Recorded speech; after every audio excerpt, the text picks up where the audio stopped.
Have you ever been humiliated so badly that it changed the entire course of your life? Have you ever had people laugh at you, mock you, treat you like you were nothing, only to watch their faces turn white with shock when they realized who you really were? Well, that's exactly what happened to me on Flight 447 from Chicago to Denver. And trust me, by the end of this story, you'll understand why those passengers will never forget my name. My name is Emma, and 3 years ago, I was just another face in the crowd. Actually, that's not true. I was worse than invisible. I was the girl people actively avoided. You know the type. Messy hair tied in a sloppy bun, oversized hoodie, old sneakers, always carrying too many bags, always looking like I was running late for something important. But here's what those passengers didn't know as they pointed and whispered about me in the boarding line. I was about to become their captain. Let me take you back to that Tuesday morning. It was 6:47 a.m., and I was standing in the security line at O'Hare International Airport, looking like I hadn't slept in days. Because honestly, I hadn't.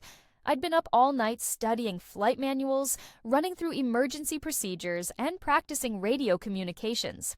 You see, I wasn't just any passenger on Flight 447. I was the backup pilot, called in at the last minute because Captain Rodriguez had fallen ill with food poisoning. But nobody knew that. Not yet. As I shuffled through the line with my oversized pilot's bag and my rumpled uniform hidden in a garment bag, I could hear the snickers starting. First, it was the businessman in the expensive suit behind me. "Look at this girl," he whispered to his colleague. "Probably flying coach with a connection in some tiny airport. College dropout, I bet." Then came the group of sorority girls heading back to Denver after spring break. "Oh my God, did you see her shoes?" One of them laughed, not even trying to keep her voice down. I literally can't even. The worst part, the flight attendants at the gate were rolling their eyes too. Jessica, the head flight attendant who I'd be working with in just 2 hours, was shaking her head and making comments to her crew about the type of passengers they get on budget morning flights these days.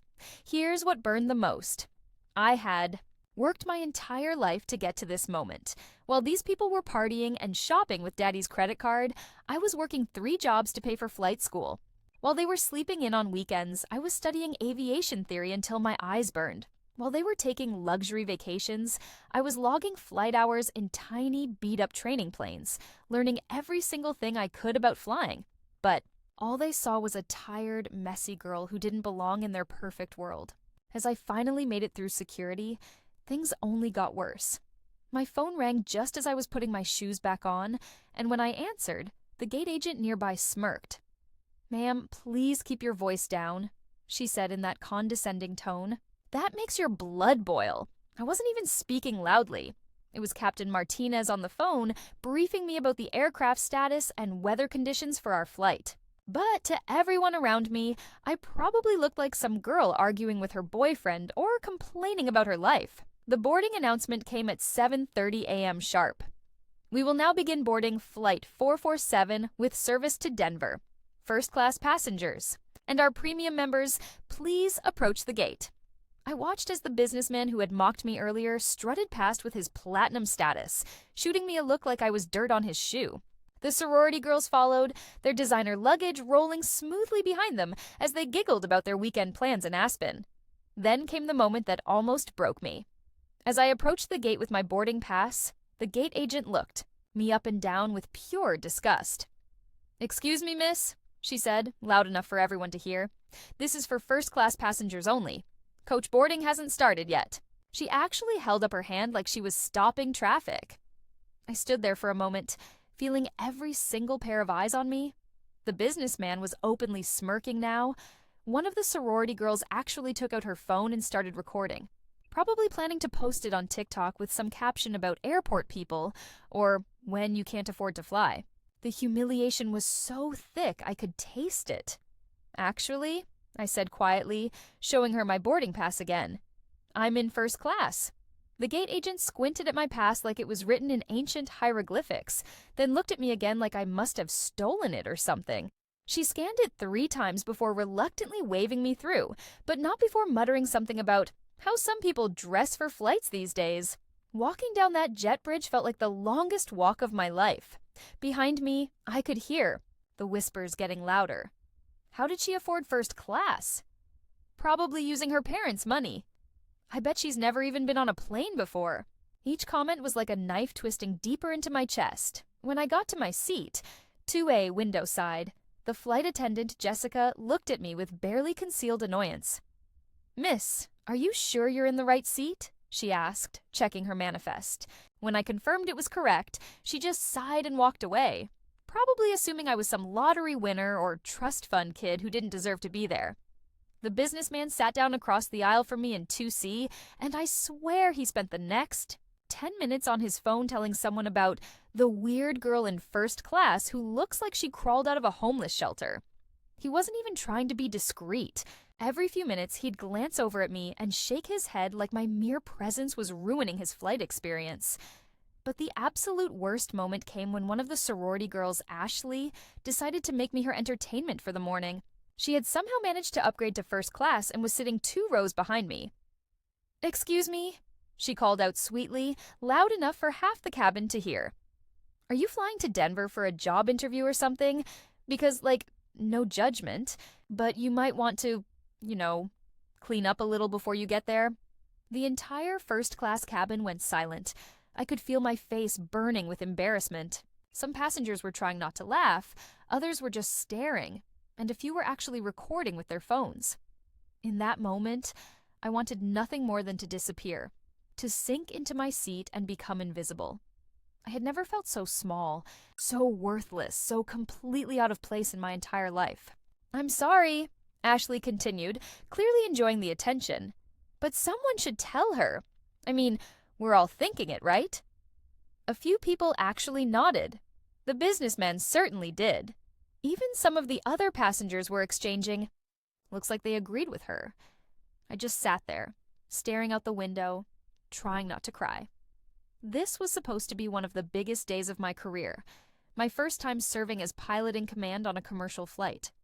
I had dreamed about this moment since I was 7 years old, watching planes take off from my bedroom window. And here I was, being treated like I didn't even deserve to breathe the same air as these people. The flight attendants started their safety demonstration, and Jessica made a point of speaking extra slowly when she got to my row, like she assumed. I'd never heard a safety briefing before.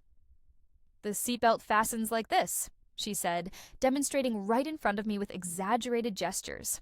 Behind me, I could hear Ashley and her friends snickering. 20 minutes into the flight, after we'd reached cruising altitude, the humiliation reached its peak. The businessman decided he was bored and wanted some entertainment. "Hey," he called, over to me, not caring who heard. "What's your story? Did you win some contest or something? Because no offense, but you don't exactly look like someone who can afford to fly first class." I could have told him right then. I could have explained that I was actually the backup pilot, that I had more flight hours than he had business meetings, that I could land this plane in a thunderstorm with my eyes closed. But something inside me wanted to wait. I wanted to see just how far their cruelty would go before I revealed the truth. "Come on, don't be shy," the businessman pressed. "We're all curious. Are you some kind of social media influencer? YouTuber? Maybe? Because if you are, you really need to work on your presentation." More laughter from around the cabin. Ashley chimed in from behind. "Maybe she's flying to meet some guy she met online. You know how those dating apps work. Guys lie about everything and girls well, you know." She gestured vaguely in my direction, and the implication was crystal clear. I gripped my armrest so hard my knuckles turned white. These people didn't know anything about me. They didn't know that I had graduated top of my class from one of the most prestigious aviation schools in the country. They didn't know that I had been personally recommended for this position by 3 different captains. They didn't know that I had overcome more obstacles in my 26 years than most of them would face in their entire privileged lives. The worst part was watching the other passengers join in. What started as a few cruel comments became a full-blown roast session, with me as the unwilling target. Someone made a joke about how I probably got my ticket from a charity. Another person wondered out loud if I was flying to rehab. One particularly nasty comment came from an older woman who suggested I was probably running away from something illegal. Jessica, the head flight attendant, had to walk past my seat several times during the service, and each time she looked at me like I was some kind of problem she'd have to deal with later. When she offered me champagne, she did it with such obvious reluctance that it was almost comical. "Are you sure you want champagne?" she asked, like she was questioning whether I even knew what champagne was. But then, at exactly 9:23 a.m., everything changed. The intercom crackled to life, and Captain Martinez's voice filled the cabin. "Ladies and gentlemen, this is your captain speaking. I'm afraid I have some important information to share with you regarding today's flight." I saw several passengers exchange worried glances. The businessman stopped his phone conversation mid-sentence. Ashley and her friends stopped giggling and actually paid attention for the first time since boarding.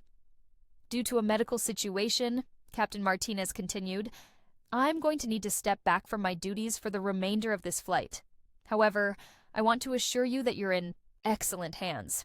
Taking over as pilot in command will be First Officer Emma Richardson, who will be moving up to the captain's seat." The silence that followed was deafening. I could practically hear the gears turning in everyone's heads as they tried to process what they'd just heard. Emma Richardson. The name was echoing through the cabin, and slowly, very slowly, people started to realize what it meant. I stood up from seat 2A, smoothed down my hoodie, and walked toward the front of the plane. Every single pair of eyes was on me now, but for a very different reason than before. The businessman's mouth was literally hanging open. Ashley looked like she'd seen a ghost. Jessica's face had gone completely pale. "That's impossible," someone whispered. "She's just a kid." But as I reached the cockpit door and Captain Martinez greeted me with a respectful nod, the impossible became reality. "First Officer Richardson," he said loud enough for the first few rows to hear, "the aircraft is yours. Weather looks good for the approach into Denver, and all systems are running perfectly." I turned back to look at the cabin one more time before entering the cockpit. The same people who had been laughing at me just minutes before were now staring, in complete shock. The businessman was frantically Googling something on his phone, probably trying to figure out if this was some kind of joke. Ashley had put her phone away and was whispering urgently to her friends, her face bright red with embarrassment. But this was just the beginning of their surprise, because what happened next would make them question everything they thought they knew about judging people by their appearance. As I stepped into the cockpit, I could feel the weight of every passenger's stare burning into my back. Captain Martinez was already gathering his things, his face pale and sweaty from whatever food poisoning was wreaking havoc on his system.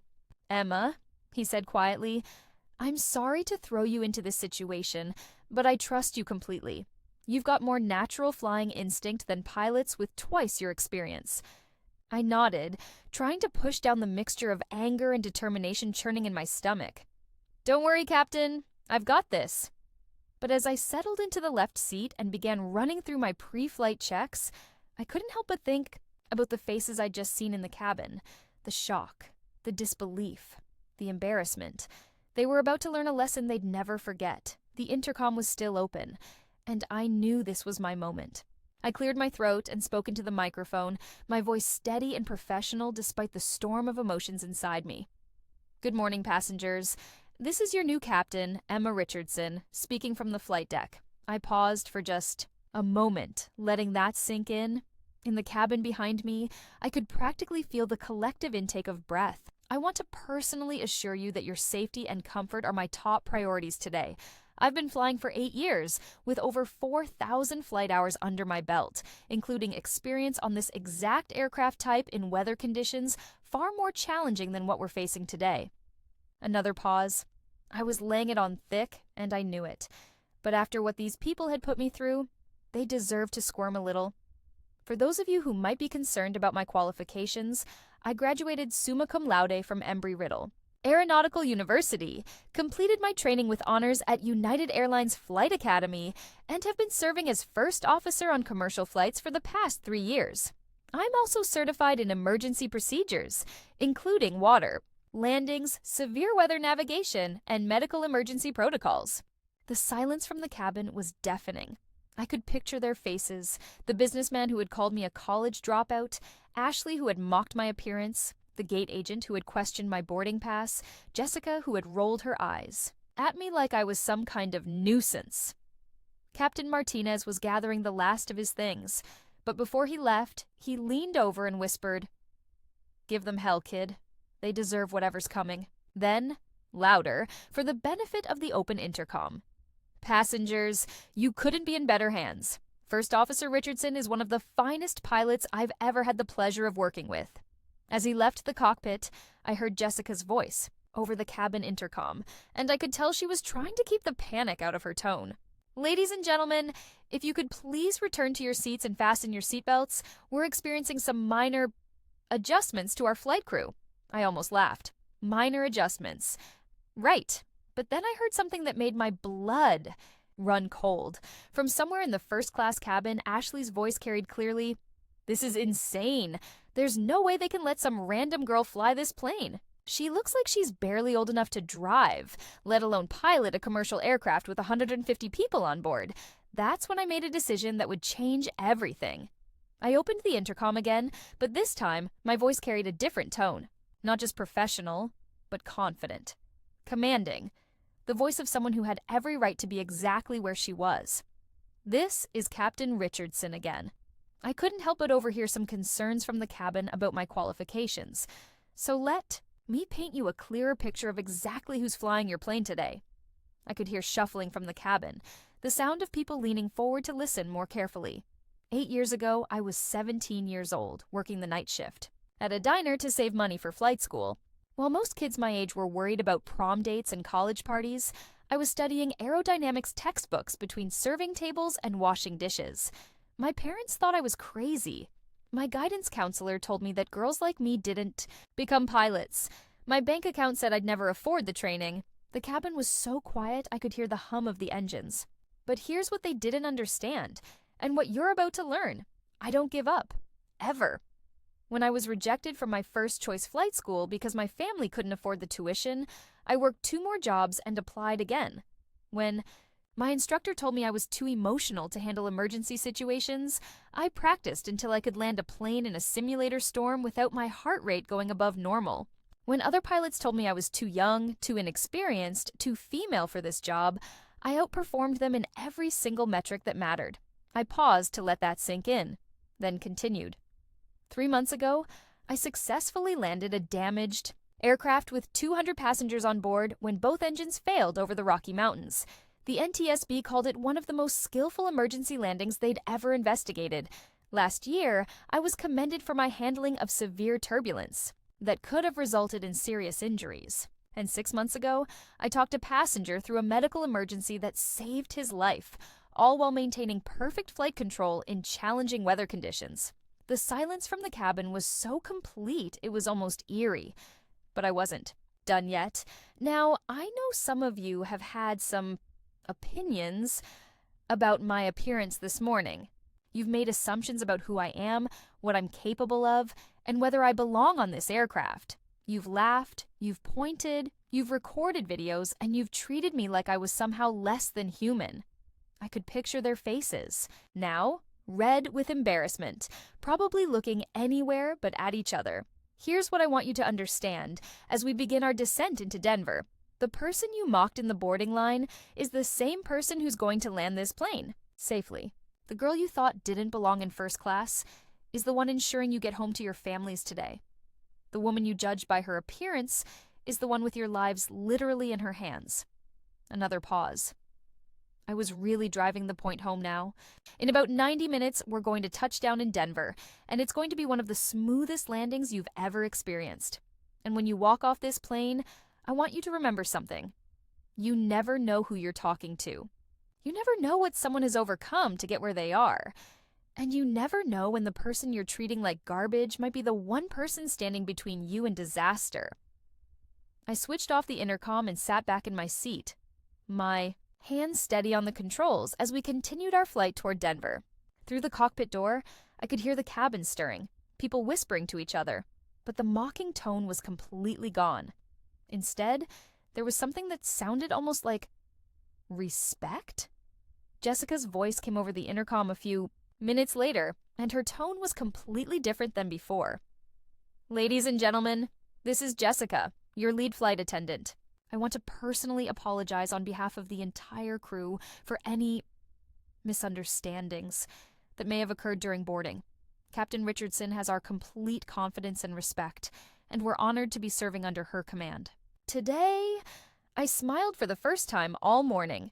The revenge was sweet, but it was just getting started, because I had 90 more minutes to show these people exactly what they had underestimated.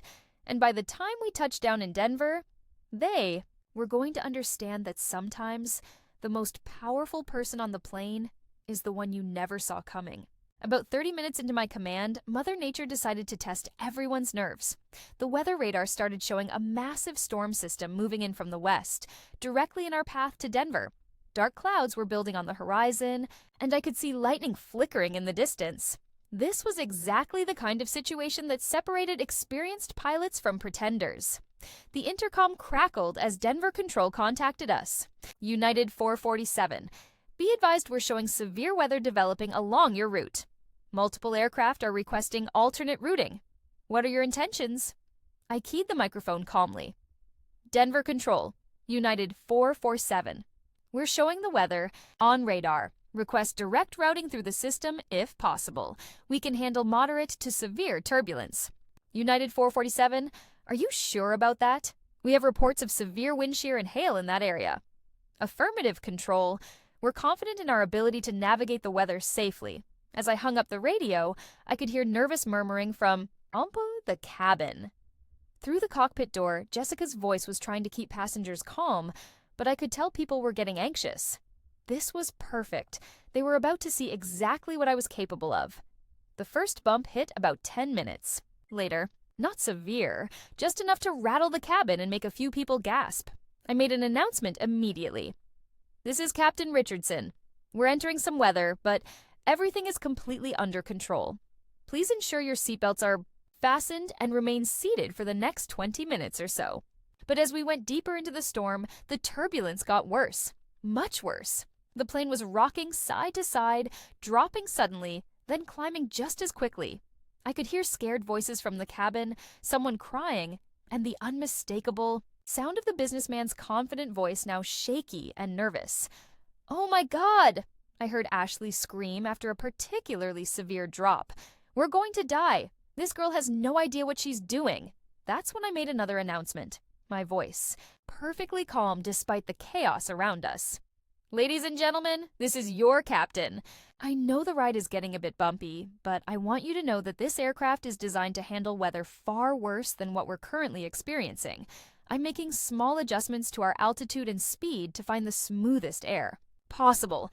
Another massive bump shook the plane, and I heard genuine panic from some passengers. But here's the thing about flying in severe weather. It's all about reading the conditions, making smart decisions, and staying calm under pressure. And after 8 years of training and experience, severe turbulence was just another day at the office for me. "Captain Richardson," came Jessica's worried voice over the intercom. "Some passengers are asking if we should turn back to Chicago." I keyed the intercom again, and this time I let a little edge creep into my voice. Tell the passengers that turning back would actually put us in more danger, as we'd have to fly through the worst part of the storm system. The safest route is straight ahead, and that's exactly where we're going. Through the storm, I could hear the businessman on his phone again, but his tone was completely different now. No, I can't talk right now. We're in some serious weather, and yes, the pilot is... Look, I can't explain it right now, but she seems to know what she's doing. 20 minutes of moderate to severe turbulence later, we broke through the storm into clear skies. The relief from the cabin was audible. People clapping, nervous laughter, someone actually saying, "Thank God." But I wasn't done with them yet. Ladies and gentlemen, this is Captain Richardson again.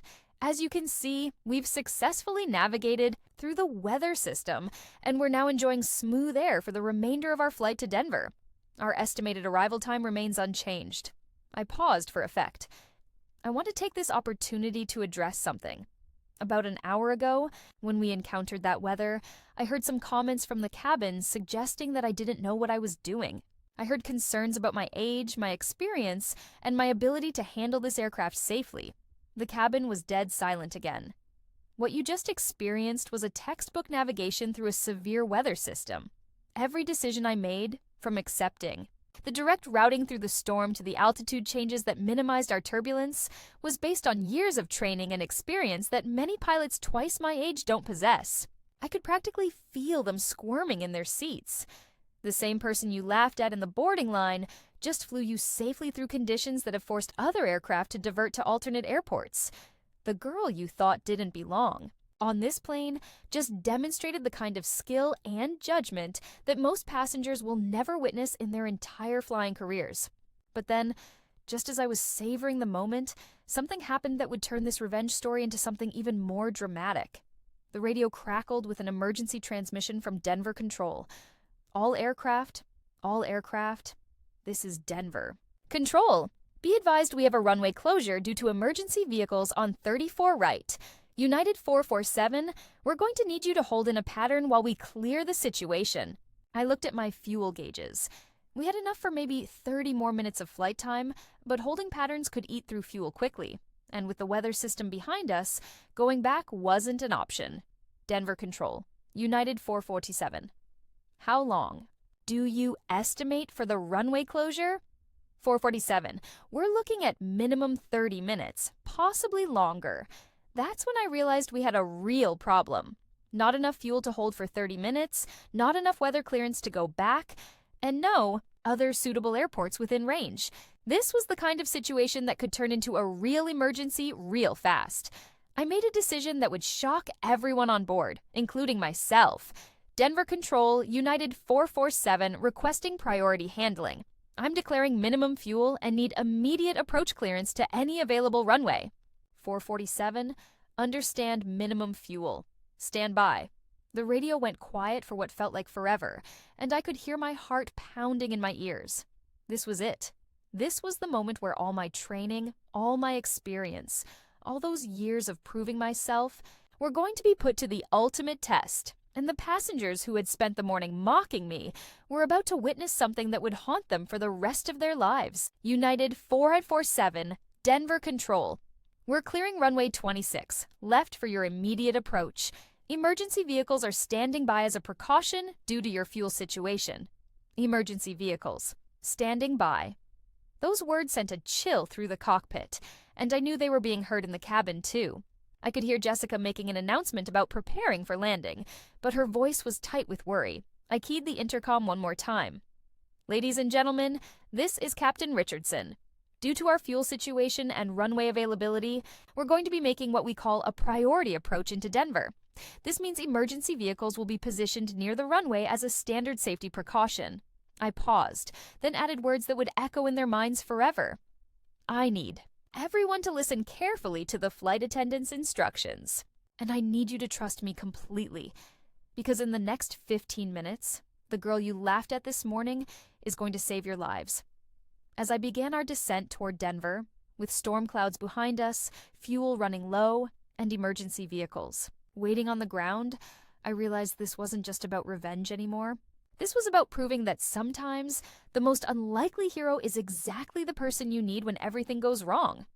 The businessman had stopped making phone calls. Ashley wasn't taking selfies. The entire cabin was silent except for the sound of people praying, and I was about to show them exactly what 8 years of dedication, sacrifice, and refusing to give up actually looked like. The next 15 minutes felt like hours. As I lined up for our approach to runway 26 left, I could see the emergency vehicles positioned along the sides, their red and blue lights flashing against the gray morning sky. The fuel gauge was showing numbers that made my stomach clench, but my hands remained steady on the controls. Denver Tower, United 447 on final approach, runway 26 left. United 447, you're cleared to land. Wind 280 at 15, gusting to 25. Emergency. Equipment is in position. I could hear Jessica making the final landing announcements in the cabin, her voice professional but tight with tension. Flight attendants, prepare for landing. Passengers, please ensure your seats are upright and seatbelts are securely fastened. As we descended through 1,000 feet, the crosswinds hit us hard. The plane shuddered and swayed, requiring constant adjustments to keep us aligned with the runway. This was the kind of landing that even experienced captains found challenging. But I had trained for this exact scenario hundreds of times. At 500 feet, I could see the runway clearly. The crosswinds were pushing us left, but I compensated with precise rudder inputs and aileron corrections. My training instructor's voice echoed in my head. "Smooth inputs, Emma. The plane wants to fly straight. Just help it do what it wants to do." At 200 feet, everything went quiet in my mind. All the noise, all the humiliation, all the doubt, it all disappeared. There was just me, the aircraft, and the runway ahead. This was what I was born to do. The touchdown was perfect, smooth as silk, right on the center line, with just enough firmness to let everyone know we were safely on the ground. The emergency vehicles followed us down the runway, but it was clear they wouldn't be needed. I had brought 150 people home safely. As I taxied to the gate, I made one final announcement. "Ladies and gentlemen, welcome to Denver International Airport.